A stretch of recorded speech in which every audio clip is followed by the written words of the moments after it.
Hello, আজকে আমাদের রাতের খাওয়া, বাইরের খাওয়া, আমার ভাই খাওয়াচ্ছে বাইরের খাওয়ার। কিরে খাওয়াচ্ছিস? কিরে আমাদের কি বাইরে খাওয়াচ্ছিস? খাবারগুলো দেখ, খিদা পেয়েছে। ও তা বল।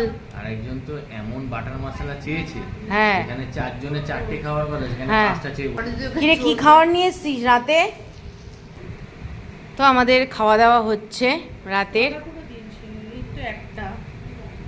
টিক্কা বাটার মশলা আর হচ্ছে চিকেন ভর্তা, আর পাশে কি মশলা কুলচা। ও কি অসাধারণ! তাহলে খাচ্ছিস? ওফ, খাচ্ছি, আমিও খাচ্ছি, অসাধারণ। কয়দিন তো আপনাদের সাথে ভিডিওটা শেয়ার করলাম।